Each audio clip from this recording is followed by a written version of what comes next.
coming into that company in San Francisco was the most delicious and surprise of my life.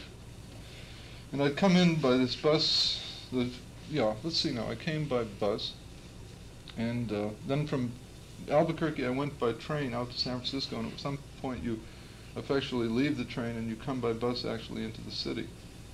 And then I managed to find Ed's apartment, they drove me around a bit, he and his wife, to give me a quick sense of San Francisco. Then he was working as a baggage clerk at the Greyhound bus station from midnight to say 7 in the morning. And the other person working there in the shift just before that was Allen, both working as baggage clerks there. So when Allen realized that I was coming, I never met him before, nor had we had any correspondence or any real acquaintance with one another. I certainly knew of him, but he hadn't as yet published, really. So he came directly from the job up to Ed's apartment, and we talked most of the night. And he became really a very, close and dear friend of my own life. I really date from that time forward. And Howl as yet hadn't been published. I remember walking around the city with him and Phil, and every place we'd stop waiting to cross the street, Allen would open this big black binder notebook, and begin, reading from Howell's.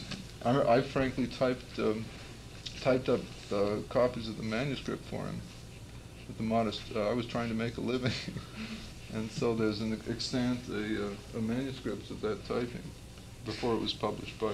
Lawrence had it in press in Villiers.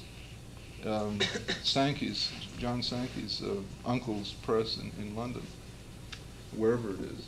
And then Kerouac was there and hadn't yet published On the Road and so on. Well, one of the poems that stays in my head, or stays in my life literally, with extraordinary resonance. In fact, I was talking to him about it about a week ago, that what one wants to call the numinous, or the locus of continuing feeling that finds itself in this poem, is to me extraordinarily valuable. We were talking about abstractions, and he was fearing that one could get so involved with plays of the mind, or mind trips, or however to qualify them, mind games, that we're simply contributing endlessly to the chaos of human relationships through this constant fantasizing and abstraction of the literal condition of experience.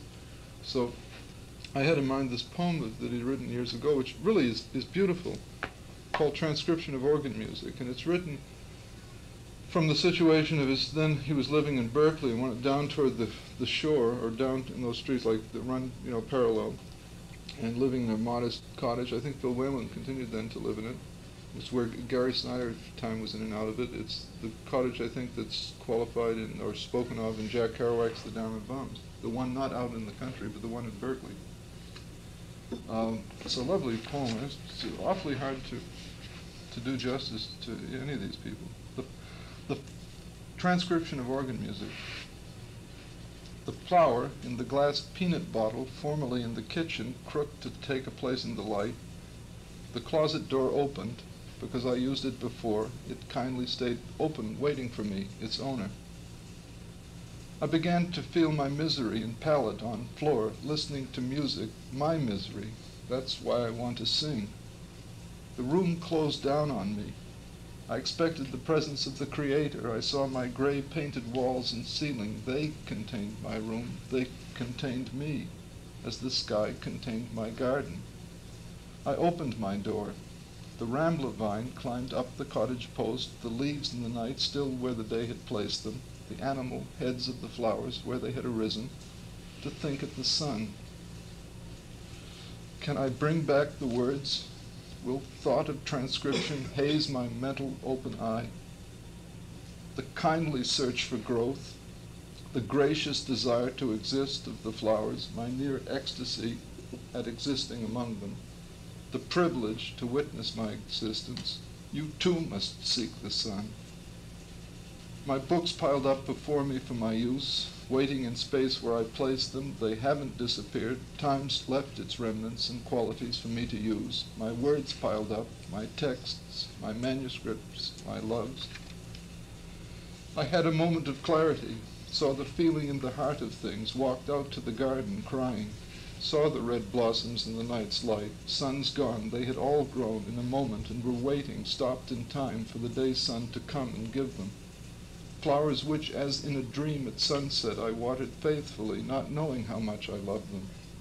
I am so lonely in my glory, except they too out there. I looked up, those red bush blossoms beckoning and peering in the window, waiting in blind love. Their leaves too have hope and are upturned top flat to the sky to receive, all creation open to receive, the flat earth itself. The music descends, as does the tall bending stalk of the heavy blossom, because it has to stay alive, to continue to the last drop of joy. The world knows the love that's in its breast is in the flower, the suffering, lonely world. The Father is merciful. The light socket is crudely attached to the ceiling after the house was built to receive a plug which sticks in it all right and serves my phonograph now. The closet door is open for me where I left it. Since I left it open, it has graciously stayed open. The kitchen has no door. The hole there will admit me should I wish to enter the kitchen. I remember when I first got laid, H.P. graciously took my cherry. I sat on the docks of Provincetown, age 23, joyful, elevated in hope with the Father. The door to the womb was open to admit me if I wished to enter. There are unused electricity plugs all over my house if I ever need them. The kitchen window is open to admit air. The telephone, sad to relate, sits on the floor. I haven't the money to get it connected. I want people to bow as they see me and say he is gifted with poetry. He has seen the presence of the Creator.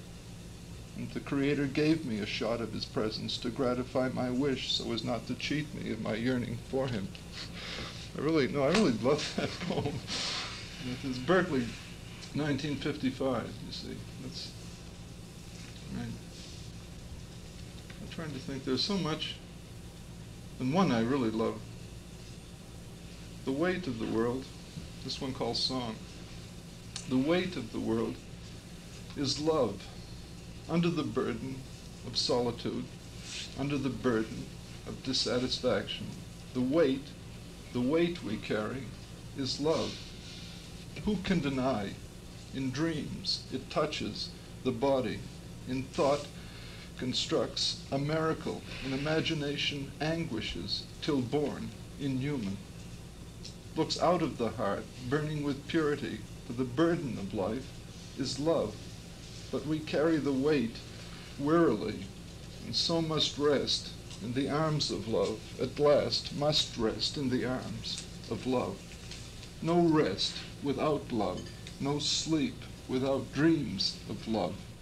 Be mad or chill, obsessed with angels or machines, the final wish is love. Cannot be bitter, cannot deny, cannot withhold if denied.